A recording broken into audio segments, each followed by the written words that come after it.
बिस्मिल्लाहिर्रहमानिर्रहीम अस्सलाम वालेकुम। आज हम बनाएंगे सबके मोस्ट फेवरेट झटपट बनने वाले बिल्कुल हलवाई स्टाइल में नमक पारे। बहुत ही मज़े के लगते हैं, झटपट बनकर तैयार हो जाते हैं। और स्पेशली बरसात के मौसम में जब हर तरफ बारिशें हों तो फिर ये ऐसे जो हैं स्नैक्स खाने में बहुत ही मज़े के लगते हैं। खुद ब खुद दिल करता है इनको खाने को।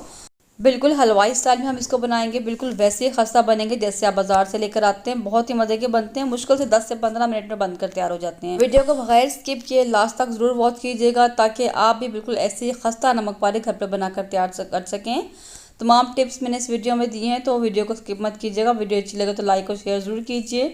तो चलिए आए इन खस्ता और मज़ेदार से नमक पारों को बनाना शुरू करते हैं। तो मज़ेदार से नमक पारे बनाने के लिए सबसे पहले मैंने यहाँ पर लिया है 1 कप मैदा। अगर इसको ग्राम में देखेंगे तो 125 ग्राम है। मैंने इसको पहले किचन स्केल पे मेजर किया था, उसके बाद मैंने इसको कप में डाला है। तो आप देख सकते हैं पूरा कप मुँह तक भरा हुआ है। 125 ग्राम मैदा है। इसमें डालेंगे हाफ़ टी स्पून नमक का, और इसमें मैं शामिल करूँगी 1/4 टीस्पून अजवाइन। इसको मैं हाथों में लेकर मसल लूँगी ताकि अच्छी सी खुशबू आ जाए। अच्छा, कई लोग सिर्फ ज़ीरा खाना पसंद करते हैं और कई अजवाइन, लेकिन मुझे दोनों ही पसंद है तो मैं 1/4 टीस्पून दोनों का ही डालूंगी।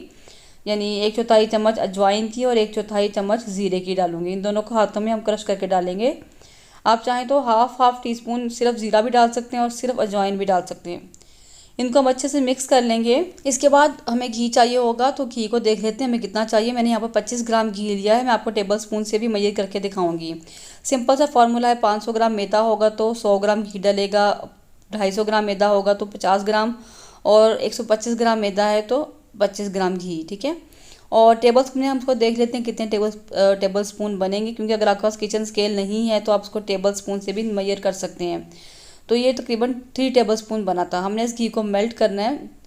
ये तीसरा टेबल स्पून आप देख सकते हैं, कुछ कम है लेकिन कुछ जो है इस बाउल के साथ भी लगा हुआ है। हम अच्छे से उतार लेंगे तो पूरे 3 टेबल स्पून बन जाएंगे 25 ग्राम में। इसको हमने मेल्ट करना है और थोड़ा सा गर्म कर लेना है। ठीक है, और ये एक टिप है, इसको आपने ज़रूर फॉलो करना है। इससे क्या होगा, आपके जो नमक पारे ना वो खस्ता बनकर तैयार होंगे। थोड़ा सा घी को हम गर्म कर लेंगे, बहुत ज़्यादा जलाना भी नहीं लेकिन थोड़ा सा गर्म कर लेना है। देखिए घी यहाँ पे थोड़ा सा गर्म हो गया है। अब इस घी को हम इसमें डाल देंगे, मैदे वाले जो हमने मिक्स किया था, मैदे में नमक और ज़ीरा इसमें डाल देंगे और इसको हम अच्छे से मिक्स कर लेंगे। अगर गर्म ज़्यादा होगा घी तो आप इसको एक बार चम्मच से मिक्स करें, लेकिन ये बहुत ज़्यादा गर्म नहीं है तो मैं हाथों की मदद से इसको अच्छे से मिक्स कर लूँगी।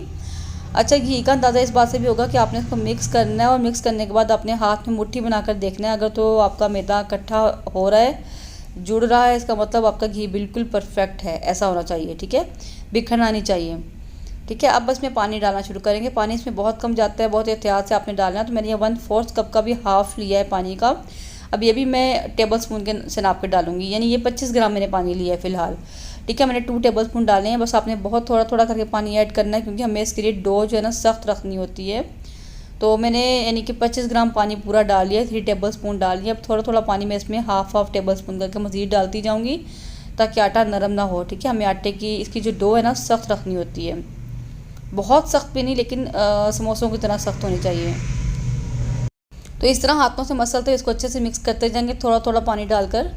और एकदम से अपने पानी इसमें ऐड नहीं करना, बस थोड़ा थोड़ा करके ही शामिल करना है।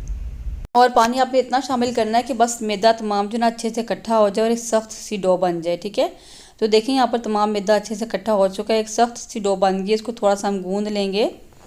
तो इसको बस थोड़ा सा हम गूंद लेते हैं, हल्का हल्का सा मैं इसमें पानी मज़ीद लगा रही हूँ क्योंकि बहुत ज़्यादा हार्ड है।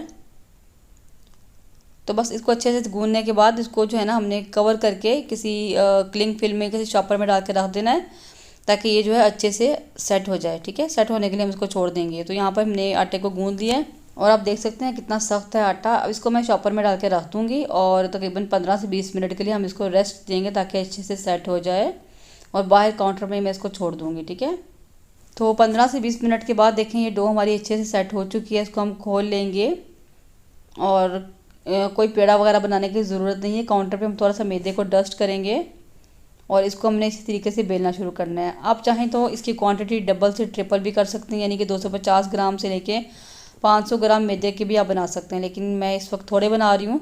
आप इसकी क्वांटिटी डबल भी कर सकते हैं। ठीक है, तो तमाम चीज़ें भी डबल हो जाएंगी आपकी। इसको हमने रोटी से थोड़ा सा मोटा बस बेलना है, थोड़ा थोड़ा हम इसमें जो मैदा डस्ट करेंगे, बहुत ज़्यादा नहीं, और रोटी से थोड़ा सा हम इसको मोटा बेल लेंगे। ठीक है, तो मैंने इसको बेल लिया और आप देख सकते हैं इसकी थिकनेस जो है ना ऐसी होनी चाहिए। थोड़े से मोटे मोटे ही होते हैं तो खस्ता बनेंगे। ज़्यादा बारीक आपने इसको नहीं करना, बहुत बारीक बहुत पतला इसको आपने नहीं करना।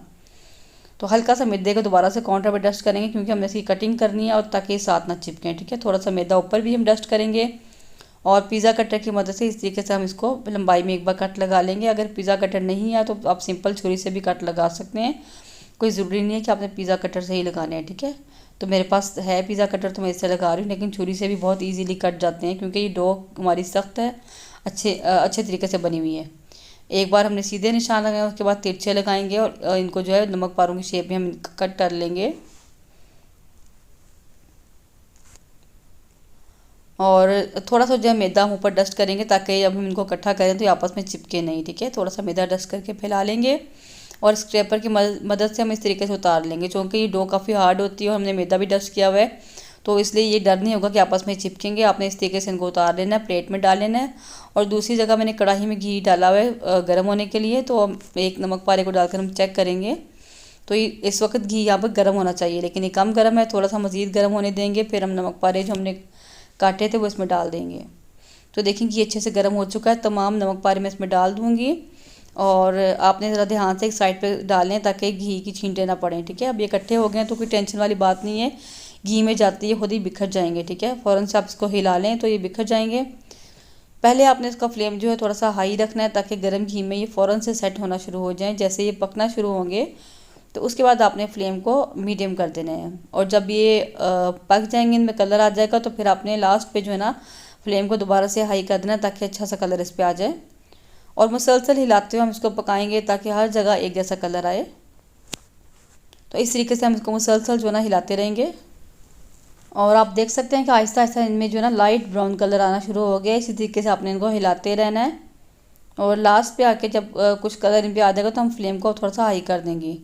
तो देखिए यहाँ पर कलर माशाल्लाह बहुत ज़बरदस्त आ चुके हैं, बिल्कुल पक कर तैयार है। इनको हम निकाल लेंगे अब और देखा झटपट बनकर तैयार हो जाते हैं, बिल्कुल भी देर नहीं लगती। जैसे आपका दिल करे आप फ़ौरन से जो है ना नमक पारे बनाकर तैयार कर सकते हैं। और ये नमक पारे चाय के साथ तो बहुत ही मज़े के लगते हैं, बहुत ही बेहतरीन कॉम्बिनेशन होता है। तो साथ मैंने चाय भी बनाई है और देखिए हमारे नमक पारे माशाल्लाह बनकर तैयार हैं। बहुत ही खस्ता, बहुत ही मज़े के, बिल्कुल हलवाई स्टाइल में बने। आप इसको ज़रूर बनाकर ट्राई कीजिए और आप भी कहेंगे कि वाकई बहुत ही मज़े के बने हैं। और बस तमाम टिप्स को आपने इसी तरीके से फॉलो करना है। मैं आपको तोड़ कर भी दिखाती हूँ कि कितने खस्ता बने हैं। एक बार आप बनाएं झटपट ख़त्म हो जाते हैं, बिल्कुल भी बचते नहीं हैं, सबको बहुत ही पसंद आते हैं। देखिए माशाल्लाह कितने खस्ता बनकर तैयार हुए हैं, हाथों में लेते ही फ़ौरन टूट जाते हैं। इनको आप जो है एयर टाइट जार में रखकर इजीली इंजॉय कर सकते हैं, काफ़ी दिन तक ये ख़राब नहीं होंगे। बस आपने इनको एयर टाइट जार में रखना है ताकि नरम ना पड़े। तो उम्मीद है आज की रेसिपी आपको ज़रूर पसंद आई होगी। वीडियो अच्छी लगे तो लाइक और शेयर ज़रूर कीजिए। चैनल पर नए हैं तो चैनल को सब्सक्राइब करना मत भूलें और वीडियो कैसी लगी मुझे कमेंट करके ज़रूर बताइएगा। मिलते हैं इंशाल्लाह नेक्स्ट वीडियो में। दुआ में याद रखिए। अल्लाह हाफिज़।